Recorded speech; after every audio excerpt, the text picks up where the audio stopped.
Hello, everybody, and welcome to our 67th program on Rays and the Initiations. This is a webinar commentary, and we've been, DK is doing a review here. He's talking about the personality and a fifth major energy, which has to be added to it. A great and dynamic synthesis is present, which at the time when the initiatory process is begun, is in reality a composite of five energies, and that has to be there with some degree of soul infusion before initiation is at all possible. So he talks about the energy of the soul, a threefold energy.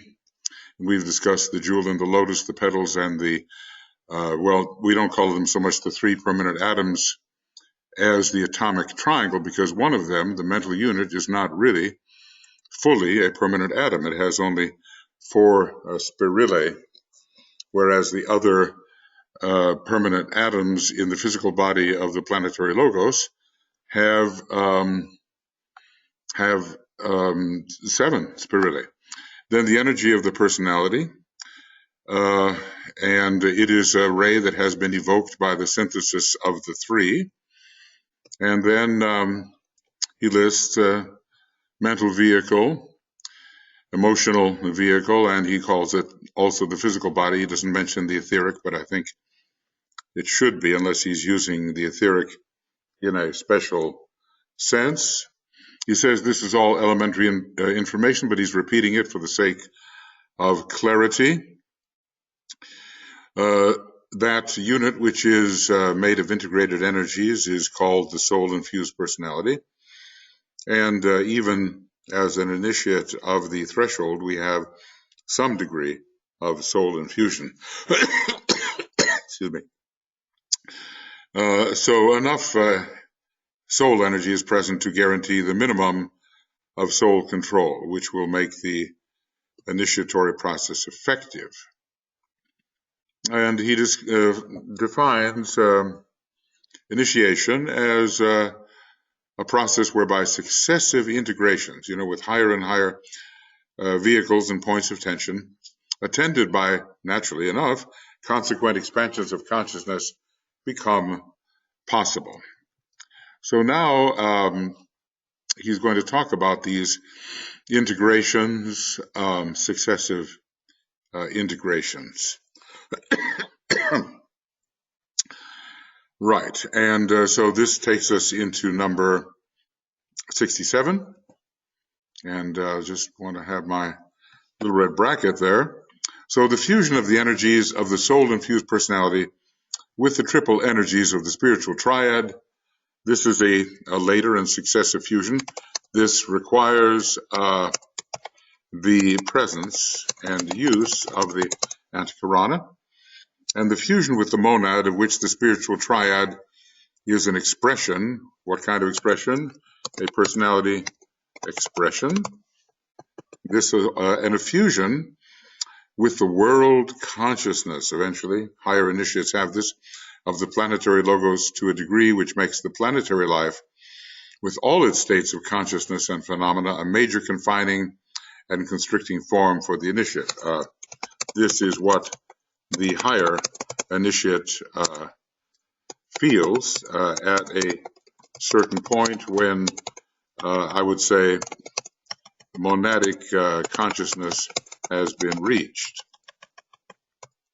Because then there's always, with the spirit at the root of what we are, the essence of the monad at the root of what we are, the desire to, or aspiration, or what is it, the will, to go further and further until we re-become the whole, which we always have been. Right there is a problem. We are, in our mistaken identity, quite convinced that we are only the part, and you can seem quite mad or half mad anyway if you say to someone, well, really you are the whole, or the wholeness. The macrocosmic whole is all there is, and that means your little separate and often separative identity is not telling you the truth about your real identity, which is wholeness. We have to work our way into an appreciation of wholeness, which we all share, and finally our little identities fade away in the wholeness, or let's just say that the wholeness includes all the little identities. Well, this is perhaps not news to anyone, but to make it a real apprehension, a real understanding, then it does change our consciousness entirely. So triad, monad, and planetary logos, these are the fusions. These three are the immediate fusions, which are achieved on the path of initiation. In connection with this final fusion, well, it's only final to a point, but with respect to the planetary God, it may be final. Of course, we have to have the fusion with the scope of the globe lord, the fusion with the scope of the chain lord, and finally, eventually, the fusion with the scope and consciousness of the entire planetary scheme, the logos through his planetary scheme. And that's just the beginning of solar systemic fusion. On and on it goes. We are in quite a state of deep immersion. Very well timed, it exists and it doesn't exist. And here we are, and how we ever reached here is really a problem if one thinks linearly, because there's always an infinitude preceding any exactly definite point. So, like Aristotle said, infinity is untraversable. It's a problem. But anyway, we have to think about it. In connection with this final fusion, it is worthwhile to point out that when this stage of development is attained, it then becomes possible to enter into the exalted state of mind which holds the planetary logos focused in the consciousness of the sacrifice which he has made by means of the entire process of manifestation. Well, let me, kind of underline it. I think one day you will have all of these enlargements and highlights and underlinings in your copy of the program, but then maybe I'll find a way to get this to you, this particular paper, once it's finished, in Word document. Well, on what plane is this? We can say,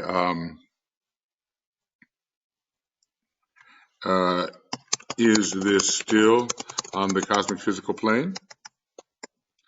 Because there's a lot more to the planetary logos than that which is cosmic physical. But anyway, the planetary logos is, like Sanat Kumara, a great sacrifice, and he has given up so much spiritual possibility in a cosmic sense in order to raise the lives in prison who demand to request the presence of an entering God.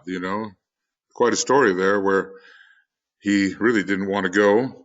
Maybe that's quite symbolic. He turned toward the solar logos, but the solar logos did not avert his head, and did not answer when the planetary logos said, look, this isn't what I wanted. I wanted scope for this and scope for that, and instead there's imprisonment. Well, if the planetary logos is a great sacrifice, the solar logos is even a greater sacrifice. And on the human level, Master Moria has said, when have you ever become less? Through sacrifice. So in darker moments when you feel like you may be losing things, having to give them up, remember Master Moria's words.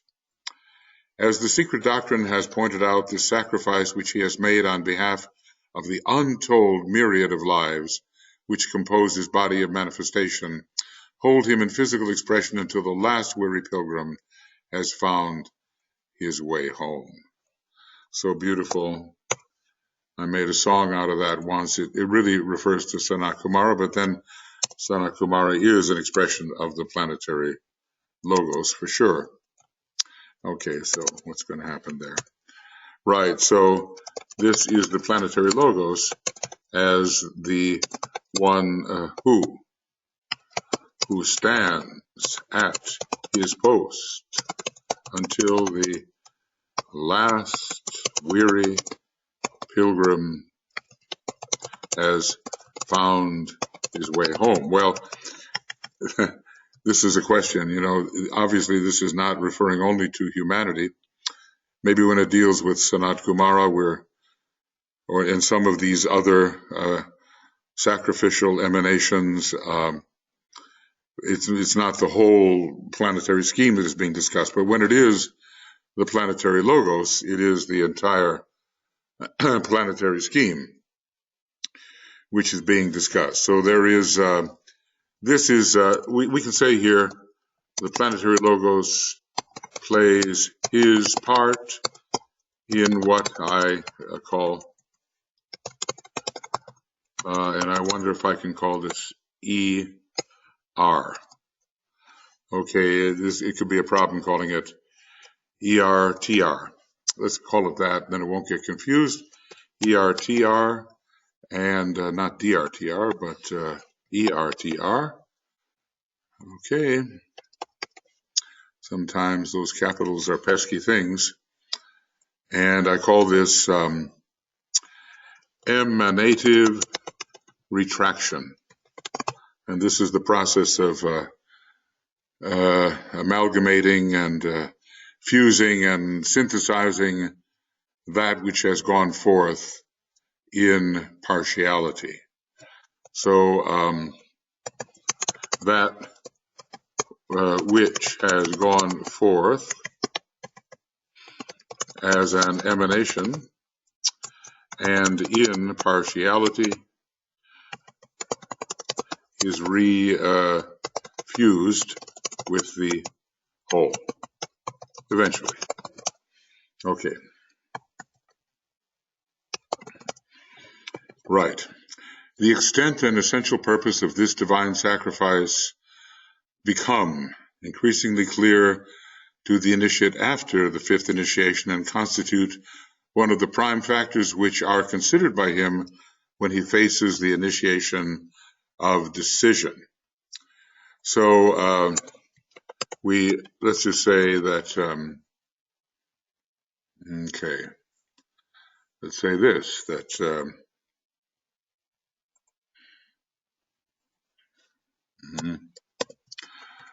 we really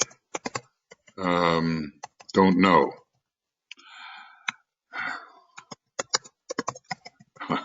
This Finnish keyboard is driving me crazy.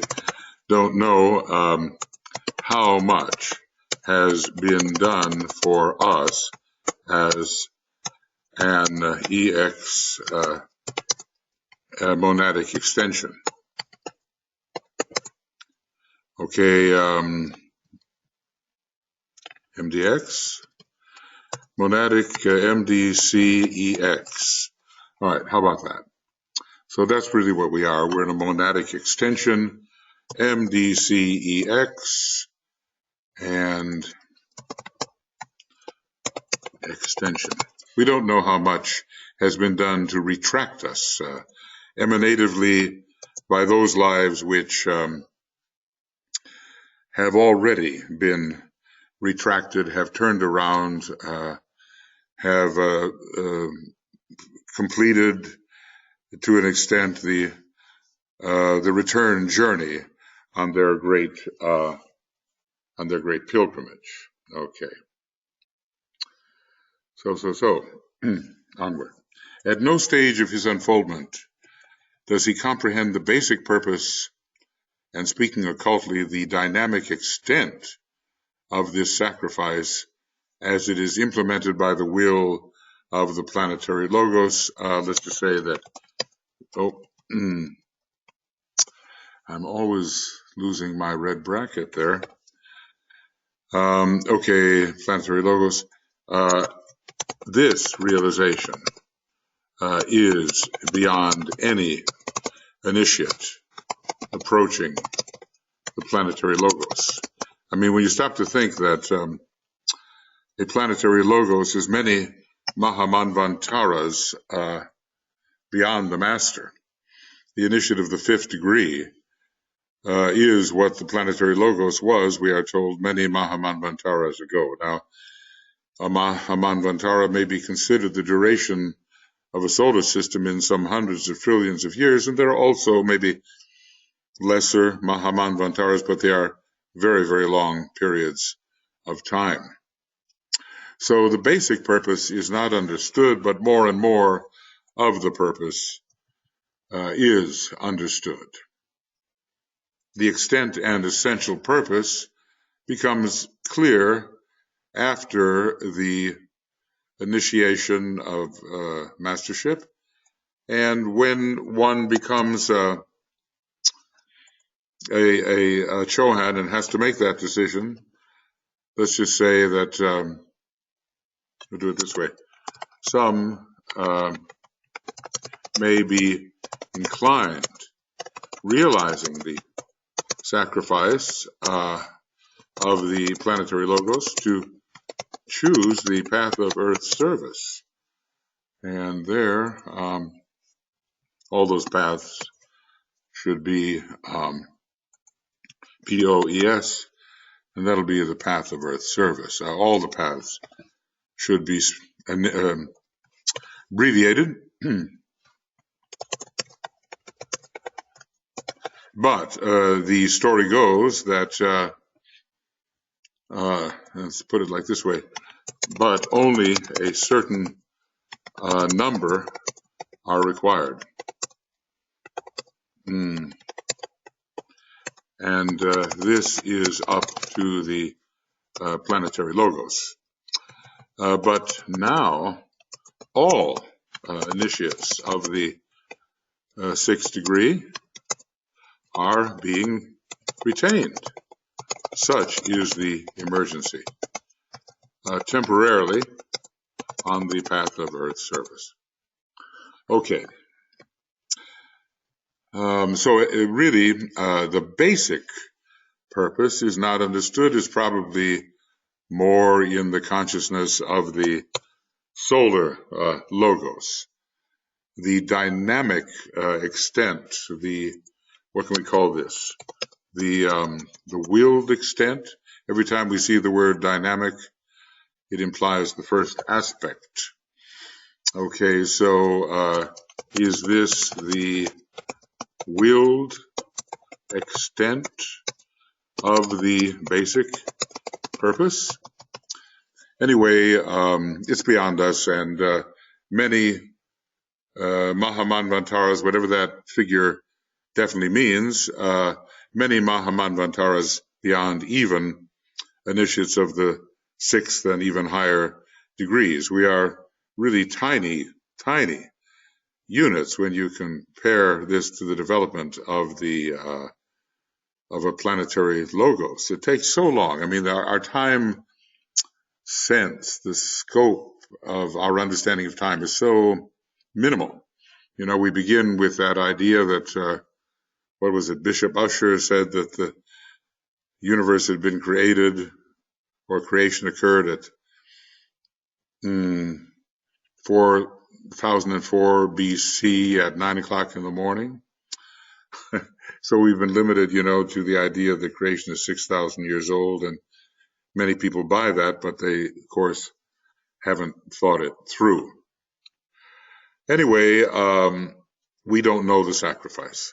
Nevertheless, he, the high initiate, does respond to a mental understanding of the lowest objective of the sacrifice and to the nature of the periphery, or to the imprisoning form, the sum total in which the planetary logos has chosen to imprison himself, even though the planetary logos has the psychology of a divine rebel, we are told.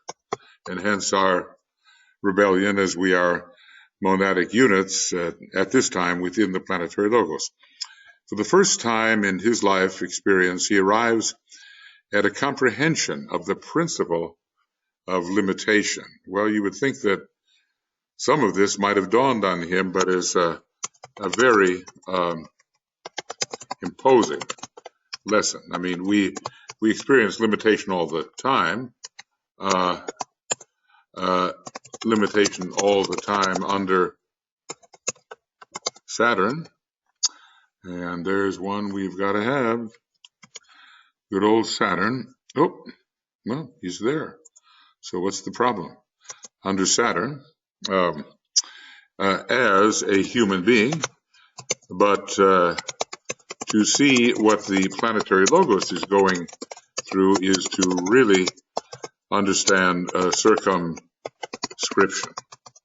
Beyond this exalted state of mental perception, the initiate is not yet able to penetrate. He is limited by that sphere of activity which we call the seven planes, I guess, and which in their totality is the cosmic physical plane. So there is the answer to what we asked. Is all this taking place on the cosmic physical plane, and hence the limitation of the understanding of even the high initiate of the 6th degree or 7th degree, SVDG, DG, 7th degree.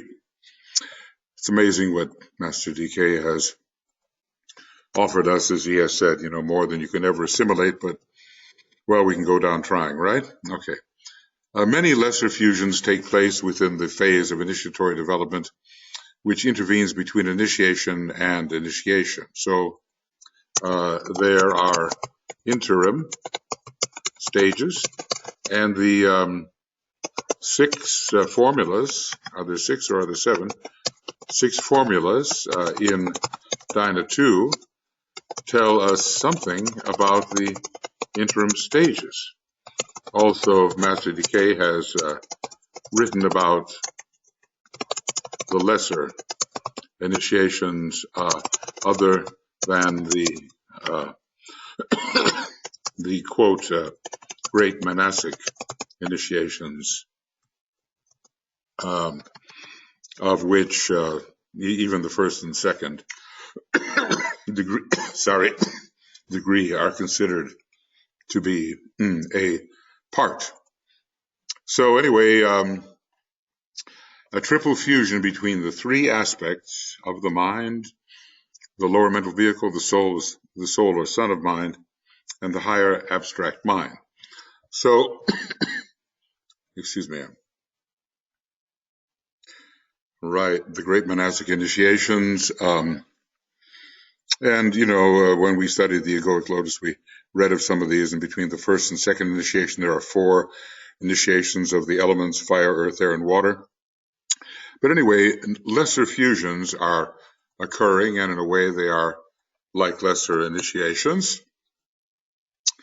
So what do we have? A triple mental fusion between the 3 aspects of the mind, the lower mind, the soul or son of mind, and the higher abstract mind. And we can say that this triple mental fusion relates to RTS. How about that for relates? RTS. Right. And this relates to the mantram of the 5th ray, mantram or word of power of the 5th ray, and it's 3 minds unite. So that's one type of fusion. Fusion with the master's consciousness, which will require the previous fusion before possible. Fusion with the ashram created by the ray energy and which conditions his soul, maybe. And will this include the master's consciousness as well, in part perhaps? fusion in consciousness with the sum total of the integrated ashrams, which form the ashram of the hierarchy of Sanat Kumara. So this is fusion with the hierarchy. So all this is about successive fusions in consciousness and in energy between initiations. Okay, let's take a look at that. Within the phase of initiatory development, which intervenes between initiation and initiation. Okay, so the formulas and these others that are mentioned,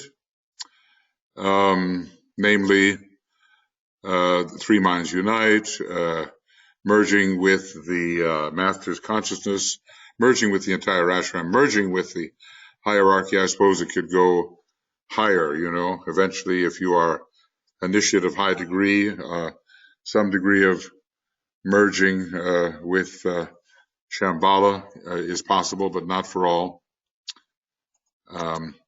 These successive and subsidiary fusions reveal to him the phenomena and quality of the two higher states of consciousness, of the spiritual triad, and let's just say those which are outside the dense physical body of the planetary logos, because the higher mind, the abstract mind, the first subplane of the mental plane, is still within, well, at least it's within the dense physical body of the solar logos. So anyway, the Buddhic or state of pure reason and the Atmic or state of spiritually direct will intention. So these are the higher fusions, and this is what is revealed, and one wants to make that big enough so that it's really noticeable. They are successive and yet subsidiary when compared to the initiations themselves.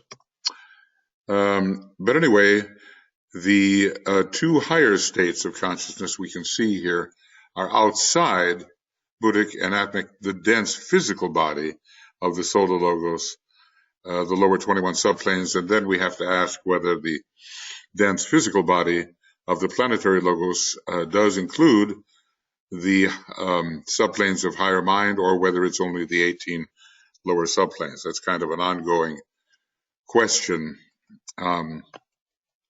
Anyway, gradually with successive fusions,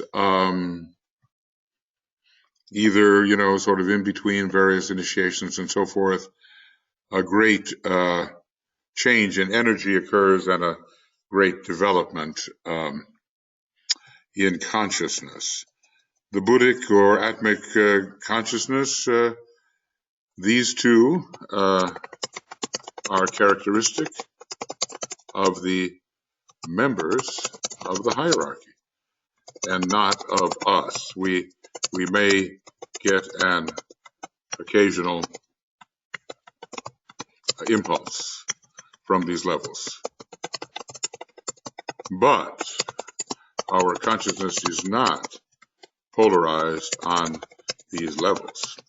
In giving you some insight into the relationship of the rays and the initiations, I find it essential to discover new and arresting words and word phrases by which to express the familiar hints and indications given to the occult groups who have sought to awaken the modern consciousness to the fact and purpose of initiation. So, I guess we are the proverbial mule.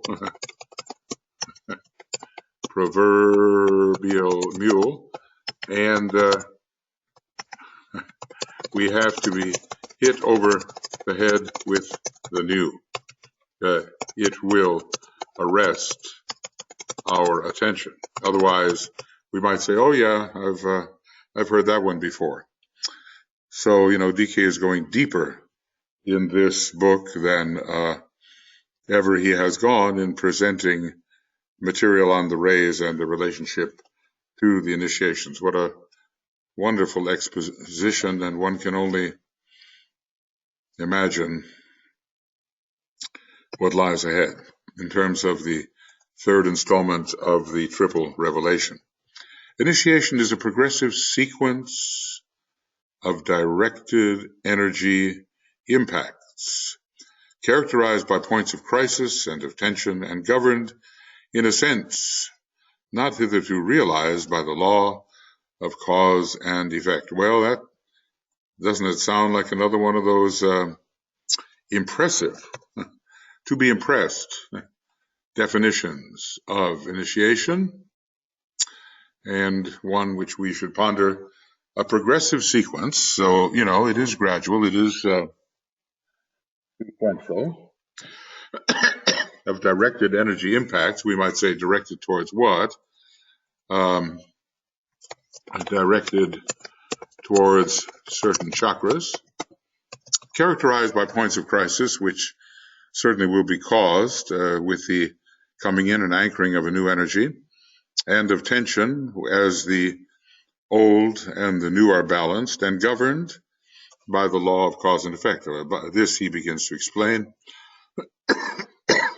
Excuse me.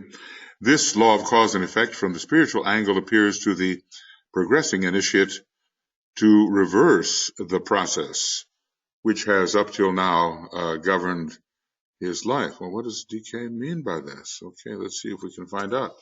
Instead of his being impelled forward on the path of evolution by spiritual energies, which from higher spheres invoke and thus evoke his response and a developing expansion of consciousness, each successive initiation undergone, understood, and demonstrated upon the physical plane becomes the cause and influence which propels the initiate forward upon the path of initiation. So each initiation empowers the advancing initiate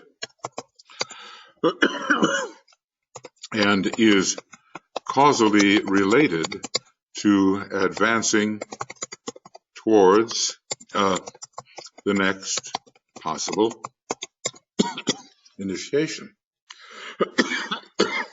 So it's no longer the simply the higher energies which are invoking him and thus evoking his response. Rather, it is what he has achieved that is the cause of what he will achieve. So what the initiate has achieved is the cause of what he will achieve. So this is the power that we build into ourselves by our achievements. So he explains it further. In one case, the cause of progression is the streaming downward of energies, producing effects in that which is thus stimulated. Well, we can relate to that, and we understand that we reach towards higher sources, and they do inspire us and drive us onward as we touch them. In the other case, the cause is to be found in the soul-infused personality and constitutes an upward movement of the initiatory self-directed activity of the measure of love energy which the soul can express, and of the will, which is in itself the result of all the fusions he has at any moment been capable of consciously focusing and using. Well, that's a mouthful, but it's really powerful.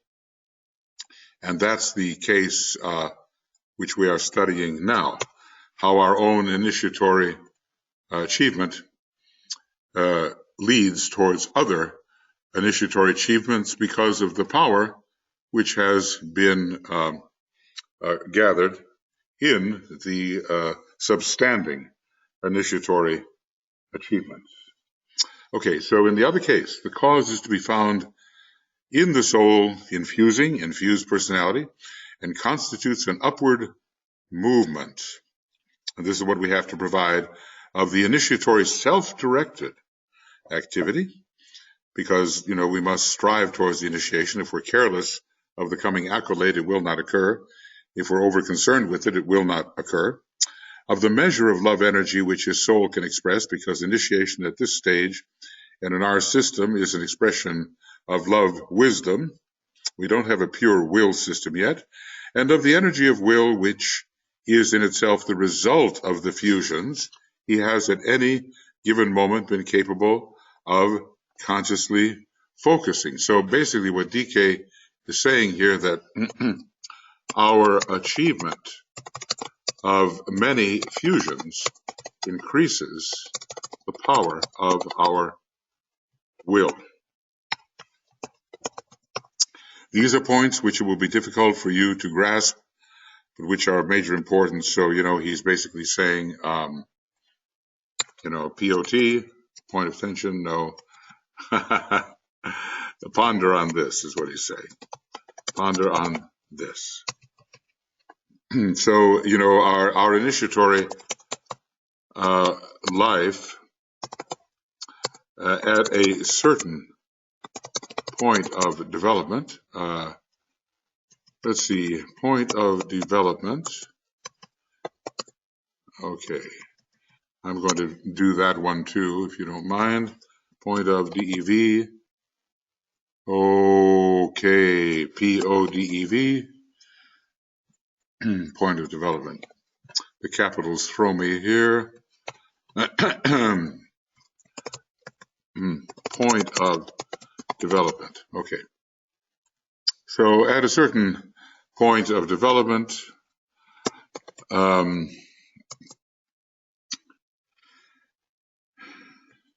it's the power.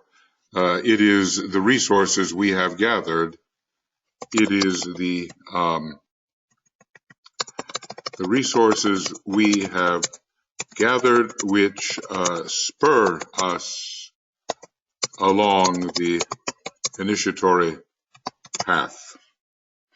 So maybe everybody should take kind of an assessment of what you think you have gathered on the path of probationary initiation, and how this gathering, this accumulation, this empowerment, strengthened by your accumulating will energy and your growing love energy and your increasing dynamic activity, can spur you particularly towards the next initiation, which it is your obligation to take, whether in this life or coming lives. The human being is influenced upon the path of evolution from above downwards. The initiate is directed from within upwards. There's a wonderful summary of exactly what he has been saying. And I think, let's make it really big so that we really see it.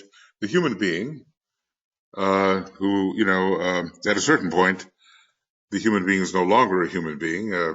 Maybe being a master is the climax of being a human being, but at Chohan, they are no longer men, as are the masters, Anyway, in the early stages of initiation, and before, maybe before the probationary initiations, but certainly before the third initiation, the human being is influenced upon the path of evolution from above downward. But now, within ourselves, we have to have the resources.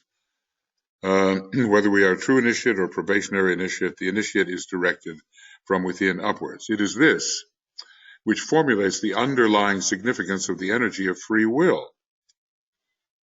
That's why we have to have it. And that's why there's such a law against infringing the free will, the Syrian law of freedom. So it is this which formulates the underlying significance of the energy of free will, and is something only truly possible through self-direction. So let's just say there we go again. I'm going to have to, the bracket is always disappearing, and with it, the possibility. Okay, so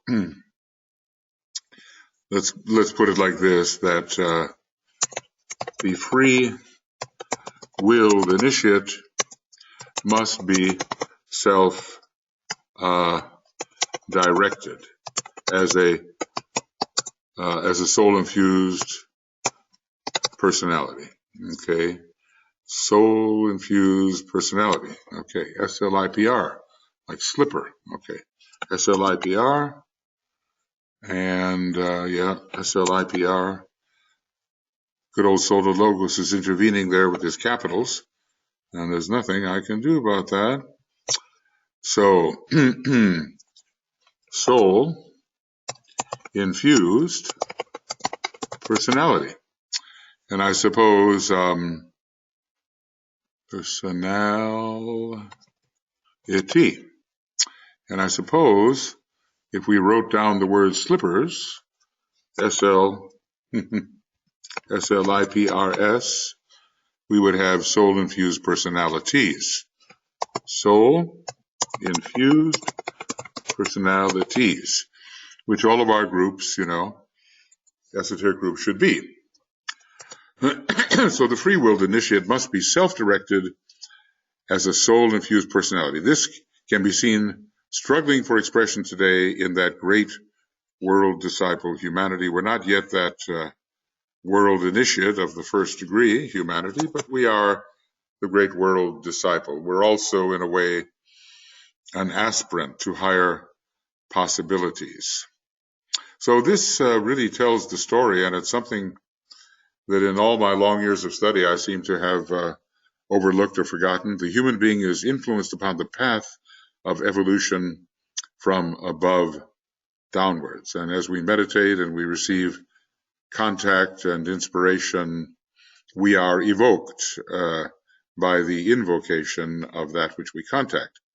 But once we are on the path of probationary initiation, especially, I suppose, by the time we reach the second degree, we are influenced, directed from within with all of our accumulations upward, and we are, what can I call it, we are, I always do that, don't I? So, I don't want to forget what I have to say here. We are self-propelling. Okay. Self-propelling. I think we'll know the word there. Come on now. ING. Okay. So, what does DK say here? Excuse me, just a little drink of water. All of my little side comments, unless they have some degree of thought or wisdom in them, can be ignored by the transcribers. But I just try to keep it natural, as if we were in class together. And of course, if we were in class, there would be lots of questions all along the way, and everything would take, much longer. We're in a class of a kind, and it's my job to just keep rolling. And if you ever use this for study purposes with others, you can stop the program at any time that you like. These concepts are worthy of your careful consideration, indeed, because they're unusual. The sevenfold energy, which is today agitating mankind, marks a turning point in human history. Does he mean here the energy of the 7 rays? So I'm going to put that in too. SVRS, 7 rays. Does he mean the energy of the 7 rays? And indicates the possibility of the transition of humanity onto the path of discipleship. So in one way, let's just say, in one way, he has already called humanity a, quote, great world disciple. I think in a sort of, generic sense, not in any exacting sense. But there are all kinds of energies which are impacting the human race at this time, and Some of them are precessional and greater precessional and astrological, and of course the ray energies and the energies of avatars and things of that nature, those who are descending to help. Okay, DIS, yeah, PLE. Okay. On that path, freedom of expression and conscious self-directed living will become increasingly possible and excuse me, not only possible but necessary. We have to be self-directed beings and not just followers. We must look within for our inspiration. Of course, if we look deeply enough within, we find the monad, which is the source of being in everything. The true monad. There's only one monad, that is the excuse me, well, at least in the universe, it is the spirit nature of the universal logos. And we could question whether we could carry the idea of monad into a post-prolaic expression. Well, okay, here we are. We have done some work.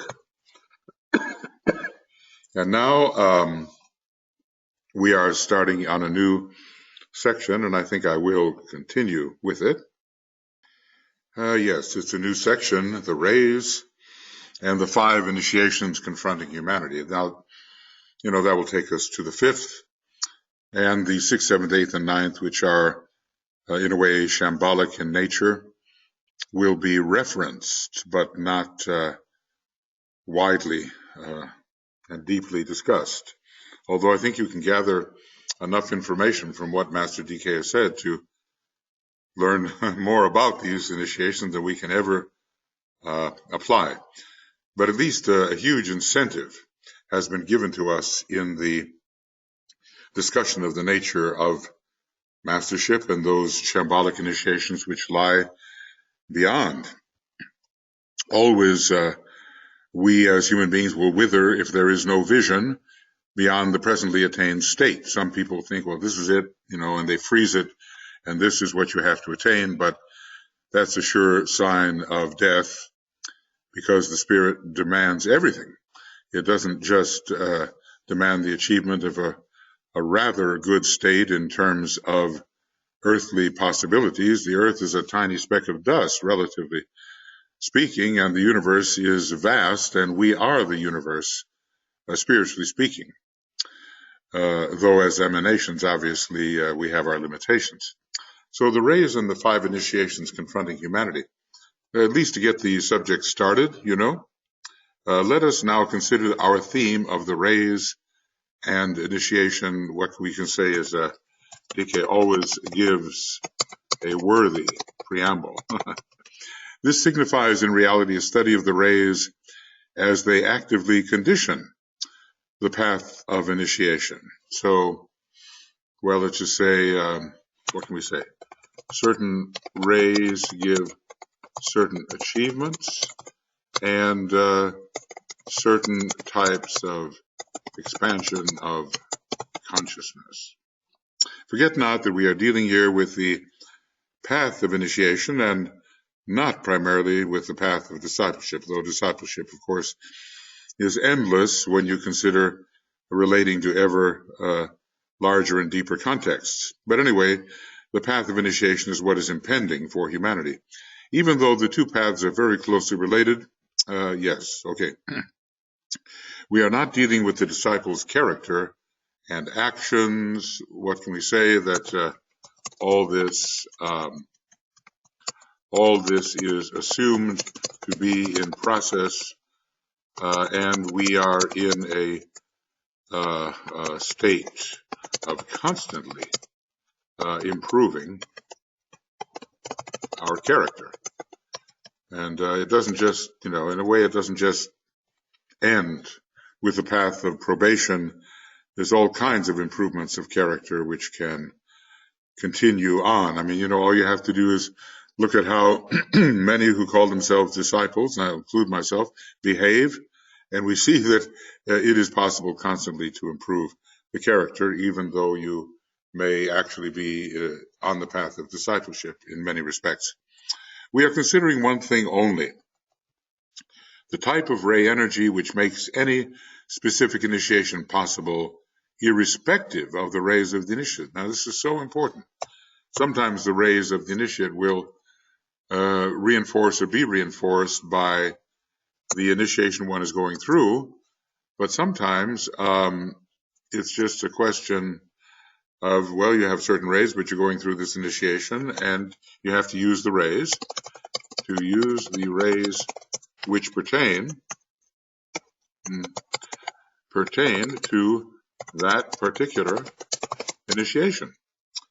You know, sometimes, though, as I say, you know, the person is equipped with the superplus or overplus of rays which pertain to the particular initiation when they have to take that initiation, and that makes for a more concentrated situation wherein achievement is perhaps more possible.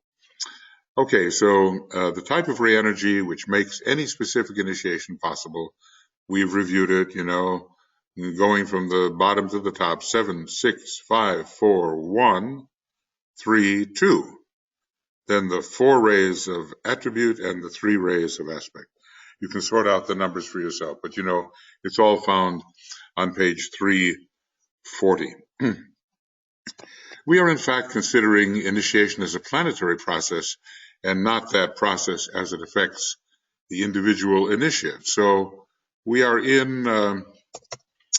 considering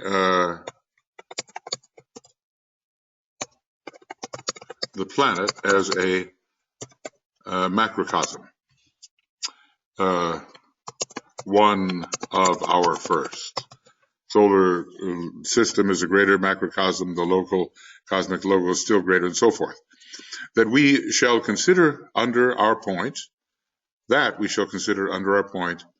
the significance of the initiations. Then we shall take each initiation and consider it as outlined on page 340. Okay. It's an important page to read, and really it's an important page to memorize, because the key notes, I don't know if I've memorized it, maybe close, but the keynotes of each initiation are there given. This you will probably find more interesting, but you will comprehend what I then say with greater facility if you grasp some of the implications as far as in you lies of what I have now to impart. So he knows what we consider. What word can I use? Let's say juicy and interesting, but is preparing us properly. As a great educator, of course, he would. Now, you know, and you can't give, one cannot give candy all the time. All right. These 5 initiations, these ones that are available to humanity as humanity before becoming a Chohan, are under the impulses of rays, as I just said, 7654, plus the dynamic influence of ray 1 at the time of the 5th initiation. You know, it is a Leo initiation, and Leo gives the first ray as well as the 5th ray, which FFR, I should have that, FFR, oh, so that's going to be 5th ray, which resolves upon the 1st, right? FFR, wait a second, FFR, okay, 5th, FIFTH, and see, haste makes waste, no good. 5th ray, which, interestingly, which resolves upon the 1st ray. Okay. So, 76541. And, there's a little bit of, you could continue the sequence in a way as a subsidiary way of describing the rays. There's something of the third ray, as we find in cosmic fire, involved with that fifth initiation. And maybe the second ray with the sixth and the first with the seventh. Now, where is that found? Where is that found? Well, yes. Maybe I can find it for us now. We'll call it it's cosmic fire, and it says something like harmonizing power, HARMONIS, harmonizing. No, it's not going to be there. The aggressive power, the aggressive sixth. Okay, that should get us there. There it is. So we can see how the rays could just go in order. The magical force of the seventh logos is felt at the first initiation. The aggressive fire of the sixth logos is felt at the sixth initiation. The illuminating light of the fifth logos is felt at the third initiation. The harmonizing life of the fourth logos is felt at the fourth initiation. The blending power of the third logos is found at the fifth initiation. The unifying heat of the second logos is felt at the sixth initiation, and the dynamic electricity of the first logos is found at the seventh initiation. So I think we could throw that in, and we can say that also note this. Okay, and this would be TCF 433. So we can come at this from various perspectives, and we will do so. Right. Okay. Excuse me. Little cough here. Getting slightly out of control. Talking too much, You will note, therefore, that these initiations which confront average humanity are all of them conditioned by a minor ray, yet finally bring in the energy of the highest ray of aspect, that of will or power. So 4 minor rays, plus in this case a kind of synthesis at mastership. Let's call it a synthesis on the first ray at mastership. This dynamic electric energy has to act in a new and different sense if the 4 higher initiations are to become living objectives in the initiate's consciousness. So the first ray provides a foundation for the higher initiations. It is for this reason that the 5th initiation is called the initiation of revelation. It's not been easy to figure out why it's called the initiation of revelation, except, associated with Leo, it is a great sign of revelation.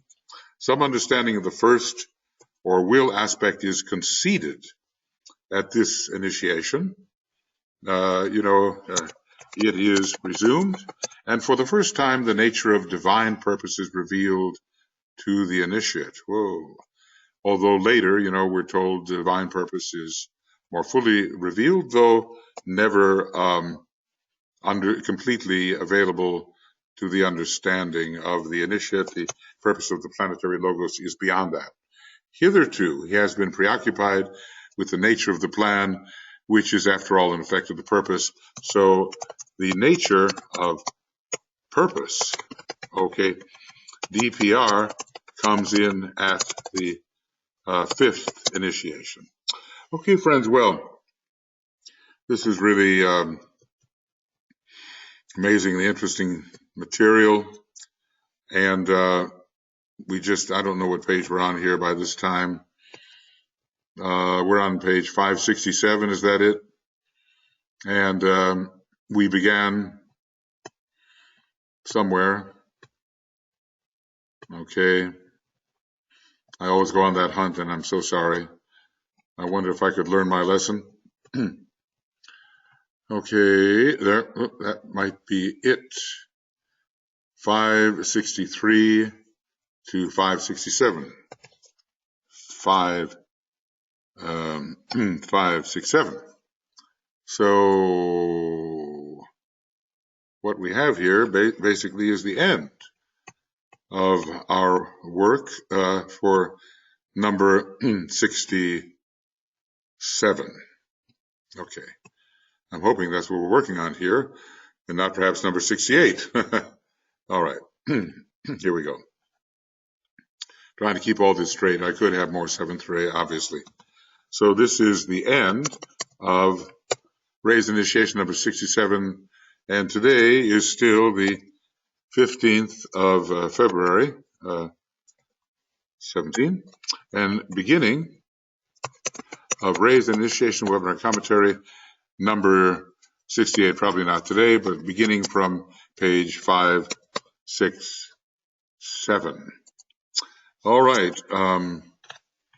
Well, we are being set up for a massive understanding of the true initiatory process, and then when we reclaim what has been earlier said about initiation, we should have a vast context in which to understand. The vaster the context, the more easy the understanding, unless, of course, we manage to get lost.